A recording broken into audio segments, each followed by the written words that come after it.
샬롬. 고난주간을 지나가는 우리에게 그리스도 예수가 고난을 이기신 평강과 은혜가 함께하기를 기도하고 축복합니다. 고난주간 둘째 날의 묵상으로 예수님께서 잡히시는 그날 밤 제자들과 함께 겟세마네에서 기도하신 장면과 잡히시는 모습을 마태복음 26장 36절로부터 56절까지 살펴보고자 합니다. 이 말씀을 묵상할 때 마태복음 17장 1절부터 8절에 나오는 변화산에서 예수님께서 영광스러운 모습으로 변화하신 장면과 그 광경을 지켜본 베드로와 세베대의 두 아들 야고보와 요한의 반응을 떠올리는 것이 좋습니다. 또한 주 예수님께서 성찬을 행하시며 마태복음 26장 24절에서 인자는 자기에게 대하여 기록된 대로 가거니와 라고 말씀하신 것을 기억하며 읽어야 합니다. 더불어 본문에 나오는 칼을 가지는 자는 칼로 망하느니라 라는 말씀에 집착해서 예수님을 순진한 비폭력주의자라는 생각도 버려야 합니다.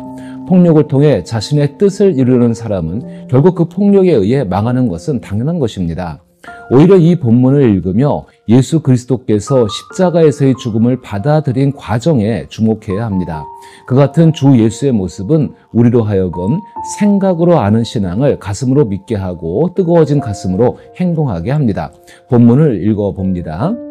이에 예수께서 제자들과 함께 겟세마네라 하는 곳에 이르러 제자들에게 이르시되 내가 저기 가서 기도할 동안에 너희는 여기 앉아 있으라 하시고 베드로와 세베대의 두 아들을 데리고 가실새 고민하고 슬퍼하사 이에 말씀하시되 내 마음이 매우 고민하여 죽게 되었으니 너희는 여기 머물러 나와 함께 깨어 있으라 하시고 조금 나아가사 얼굴을 땅에 대고 엎드려 기도하여 이르시되 내 아버지여 만일 할만하시거든 이 잔을 내게서 지나가게 하옵소서. 그러나 나의 원대로 마시옵고 아버지의 원대로 하옵소서 하시고 제자들에게 오사 그 자는 것을 보시고 베드로에게 말씀하시되 너희가 나와 함께 1시간도 이렇게 깨어 있을 수 없더냐. 시험에 들지 않게 깨어 기도하라. 마음에는 원이로되 육신이 약하도다 하시고 다시 두 번째 나아가 기도하여 이르시되 내 아버지여 만일 내가 마시지 않고는 이 잔이 내게서 지나갈 수 없거든 아버지의 원대로 되기를 원하나이다 하시고 다시 오사 보신즉 그들이 자니 이는 그들의 눈이 피곤함일러라. 또 그들을 두시고 나아가 세 번째 같은 말씀으로 기도하신 후 이에 제자들에게 오사 이르시되 이제는 자고 쉬라. 보라 때가 가까이 왔으니 인자가 죄인의 손에 팔리느니라. 일어나라 함께 가자. 보라 나를 파는 자가 가까이 왔느니라. 말씀하실 때 12 중에 하나인 유다가 왔는데 대제사장들과 백성들의 장로들에게서 파송된 큰 무리가 칼과 몽치를 가지고 그와 함께 하였더라. 예수를 파는 자가 그들에게 군호를 짜 이르되 내가 입맞추는 자가 그이니 그를 잡으라 한지라. 곧 예수께 나와 랍비여 안녕하시옵니까 하고 입을 맞추니 예수께서 이르시되 친구여 내가 무엇을 하려고 왔는지 행하라 하신대 이에 그들이 나와 예수께 손을 대어 잡는지라. 예수와 함께 있던 자 중에 하나가 손을 펴 칼을 빼어 대제사장의 종을 쳐 그 귀를 떨어뜨리니 이에 예수께서 이르시되 네 칼을 도로 칼집에 꽂으라. 칼을 가지는 자는 다 칼로 망하느니라. 너는 내가 내 아버지께 구하여 지금 12군단 더 되는 천사를 보내시게 할 수 없는 줄로 아느냐. 내가 만일 그렇게 하면 이런 일이 있으리라 한 성경이 어떻게 이루어지겠느냐 하시더라. 그때 예수께서 무리에게 말씀하시되 너희가 강도를 잡는 것 같이 칼과 몽치를 가지고 나를 잡으러 나왔느냐. 내가 날마다 성전에 앉아 가르쳤으되 너희가 나를 잡지 아니하였도다. 그러나 이렇게 된 것은 다 선지자들의 글을 이루려 함이니라 하시더라. 이에 제자들이 다 예수를 버리고 도망하니라. 아멘. 한국교회의 열정은 예수님을 닮아가려는 의지에서 비롯된 것입니다. 그런데 성경이 말씀하고자 하는 본질을 놓친 채 행위만을 쫓는 경우가 너무나 많습니다. 예수께서 겟세마네에서 간절히 기도하신 모습을 기억하고 기도하기 위해 모이는 것은 자연스러운 일입니다. 그런 의미에서 교회들은 금요일 밤에 기도회를 열고 있습니다. 어떤 교회는 저녁 일찍 또 어떤 교회는 깊은 밤에 기도회를 진행합니다. 이는 가능한 예수께서 기도하신 시간에 맞추려는 노력의 일환인 것입니다. 하지만 성경은 예수께서 기도하신 정확한 시간에 대해 명확히 언급하고 있지 않습니다. 대략적으로 6월절 만찬이 해가 진 이후에 시작되었고 새벽에 예수께서 사형 판결을 받으셨으며 오전 9시에 십자가에 달리시고 오후 3시에 숨을 거두신 것을 고려할 때 기도하신 시간은 불과 24시간이 채 안 되는 그날의 시간의 초반부일 것입니다. 그러나 예수님이 기도하신 시간을 참는 것보다 더 중요한 것은 겟세마네 동산에서 기도하신 예수님의 마음입니다. 예수님과 함께 겟세마네에 간 제자는 베드로와 세베대의 두 아들인 야고보와 요한입니다. 이들은 마태복음 17장에서 예수님과 함께 변화산에 올라간 사람들입니다. 그들은 예수님과 함께 산에 올라갔고 예수께서 그들 앞에서 변형되어 하나님의 영광으로 빛나며 모세와 엘리야와 대화하는 모습을 목격했습니다. 그 순간 그들은 하늘에서 들려오는 음성을 들었고 경이로운 장면에 놀라움을 금치 못했습니다. 특히 베드로는 그곳에 초막 3개를 짓고 함께 있자고 제안까지 했습니다. 이번에는 동일한 세 제자가 겟세마네 동산에서 예수님이 변형되는 모습을 놀람과 두려움 속에서 목격하게 됩니다. 이번에는 예수님이 하나님의 영광 대신 슬픔으로 가득 찬 모습으로 나타나셨습니다. 예수님은 깊은 고민으로 인해 죽게 되었다고 말씀하시며 친구들에게 기도의 도움을 요청하셨고 누가복음의 증언처럼 땀이 땅에 떨어지는 핏방울처럼 되었습니다. 잠에서 깨어난 제자들이 바라본 예수님의 모습은 마치 죽은 자처럼 창백하고 얼굴이 피로 물들어 있는 모습이었을 것입니다. 이러한 예수님의 모습은 제자들에게 큰 충격을 주었을 것입니다.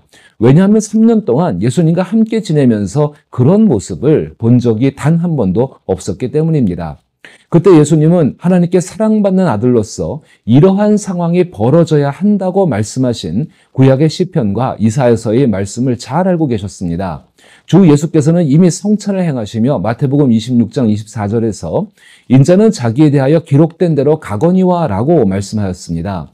그리고 베드로가 칼을 휘두를 때 너는 내가 내 아버지께 구하여 지금 12군단이 넘는 천사를 보내시게 할 수 없는 줄 아느냐? 만약 그렇게 된다면 이런 일이 어떻게 이루어질 수 있겠냐라고 마태복음 26장 53절과 54절에서 말씀하였습니다. 또한 56절에서는 이렇게 된 것은 다 선지자의 글을 이루려 함이니라라고 말씀하셨습니다. 이 같은 겟세마네 동산에서의 장면은 예수님이 진정 누구인지를 올바르게 이해하는 데 매우 중요한 의미를 지니고 있습니다. 경건한 그리스도인들조차도 예수님을 교리적으로 바라보며 하나님과 인간이 혼합된 반신반인 정도로 생각하기 쉽습니다. 또는 어떤 이들은 요한복음에 등장하는 연속적인 기적들을 바탕으로 예수님을 하나님의 능력이나 성령의 힘을 지니고 갈릴리 지역을 돌아다니신 위대한 구원자 정도로 여기게 되어집니다. 그러나 겟세마네에서 보여진 예수님은 단순히 연약한 인간이셨습니다. 마태복음은 겟세마네에서 인간으로서의 예수님이 아버지 하나님과 함께 해결해야 할 예수님의 마음을 흔드는 긴급한 상황에 처해 있음을 분명히 보여주고 있습니다. 예수님은 오직 자신만이 감당할 수 있는 십자가의 고난 앞에서 마음이 흔들리셨습니다. 예수님은 겟세마네 동산에 오시기 전 예수님은 자신이 부당하게 체포되어 권력자들에게 넘겨지고 고문을 당하며 십자가에 못 박힐 것이라고 여러 차례 제자들에게 말씀하셨습니다. 그러나 이 마지막 순간에 예수님은 성경을 잘 알고 있었고 이루어야 할 사명도 분명히 인식하고 있었지만 이를 가슴으로 받아들이고 행동하기 위해 마음을 정하는 것은 굉장히 고통스러운 고뇌였습니다. 즉 머릿속에 있는 신앙에 대한 생각이 가슴으로 내려오고 가슴의 신앙이 행동으로 옮겨져야 했던 것입니다. 히브리서 저자가 강조하듯이 예수님도 우리와 마찬가지로 그 고뇌의 믿음의 여정에 참여하셨다는 사실이 우리에게는 사실 큰 위안이 됩니다. 그 고뇌의 절정은 내 아버지여 만일 할만하거든 이 잔을 내게서 지나가게 하옵소서라는 말씀입니다. 이 말은 다시 말하면 가능하다면 제발 이 잔을 제게서 거두어 주소서입니다. 여기서 언급되는 잔은 구약 성경에서 나타나는 하나님의 진노의 잔을 의미합니다. 예수님께서 겟세마네 동산에서 기도하신 것은 바로 하나님께서 그에게 주신 진노의 잔을 마셔야 하는 운명적인 순간을 준비하기 위한 것입니다. 예수님은 성경에 비추어 그 잔을 마셔야 한다는 사실을 잘 알고 계셨습니다. 자신의 죽음이 성경의 모든 약속이 성취되는 절정의 순간이 될 것임을 인식하고 계셨다는 것입니다. 예수님은 바로 그 잔을 마시기 위해 악의 어둠 속으로 들어가도록 부름받았다는 사실도 깊이 이해하고 계셨습니다. 예수 자신이 악한 모든 것들, 하나님의 아름다운 세상과 그의 형상을 간직한 피조물들을 파괴하고 훼손하는 모든 것에 대한 하나님의 진노를 상징하는 그 잔을 마셔야 하는 주인공이었습니다. 출애굽 당시 구원을 위한 어린 양은 사람들의 손에 죽임을 당하면 되었습니다. 그러나 예수님은 자신이 마셔야 할 하나님의 진노의 잔이 무엇인지를 잘 알고 계셨습니다. 예수께서 마셔야 할 하나님의 진노의 잔은 이 세상에 존재하는 모든 악의 흐름이 예수께 집중되는 것입니다. 창조 때 있었던 아담과 하와의 배신에서부터 수천 년에 걸쳐 하나님께 대항하는 악을 말하는 것입니다. 특히 갈릴리 지역의 엘리트 계층들이 권력을 추구하며 저지른 정치적인 악, 로마 제국의 유연한 야만성 속에 숨겨진 악들, 사랑하는 제자 베드로의 실패, 각기 다른 길로 가던 거대한 체계들이 충돌하는 상황, 그리고 측근들의 갑작스러운 배신 등 이러한 모든 흐름들 사이에 존재하는 모든 악한 요소들 사이 속에 숨어있는 그리고 나타나게 되는 조롱과 오해와 폭력 등 말로 다 표현할 수 없는 무수한 악의 양상들이 예수께로 몰려올 것입니다. 그러나 이러한 모든 것들은 하나님께 사랑받는 아들이라는 사실 덕분에 어쩌면 그 모든 것들을 감당할 수 있을지도 모릅니다. 하나님 안에 있다는 것, 즉 하나님만이 알아주시면 된다라는 순수한 사랑조차도 산산이 부서지고 결국 하나님께 버림받아 하나님과의 관계가 끊어지는 깊은 상실을 악으로 인해 겪어야 할 것입니다. 인간이신 예수님은 이 모든 것을 알고 계셨습니다. 그리고 그 모든 것을 받아들이셨습니다. 그런데 성경은 우리에게 이러한 모습을 하나님의 영광으로 바라보라고 가르치고 있습니다. 예수님은 눈부실 정도로 밝은 하나님의 영광으로 변모하신 적이 있습니다. 그러나 그와는 별개로 그와 동등한 수준으로 예수님은 세상의 슬픔과 고통에 함께하며 악을 받아들이는 고뇌의 모습을 우리에게 보여주셨습니다. 성경은 가장 영광스러운 모습과 최악의 모습을 동시에 드러냅니다.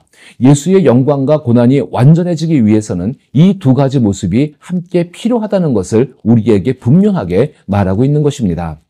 따라서 우리의 신앙 여정에서 하나님께서 인정하시는 신실함에 이르기 위해서는 두 가지 요소가 모두 필요하다는 점이 분명합니다.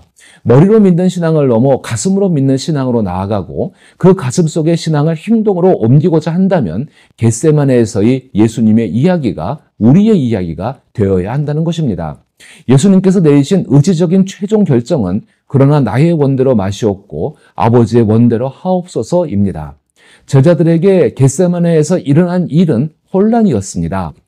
그들은 그 혼란 속에서 고뇌하며 결국 도망쳐 버렸습니다. 우리는 무엇을 고뇌하고 살아가야 할까요? 바로 예수님의 고뇌하시는 그 모습 자체입니다. 예수님의 깊은 고뇌가 우리에게 혼란 속에서 위로가 되어줍니다. 예수님께서 고뇌 끝에 하나님께 순종하기로 결정하셨기 때문입니다.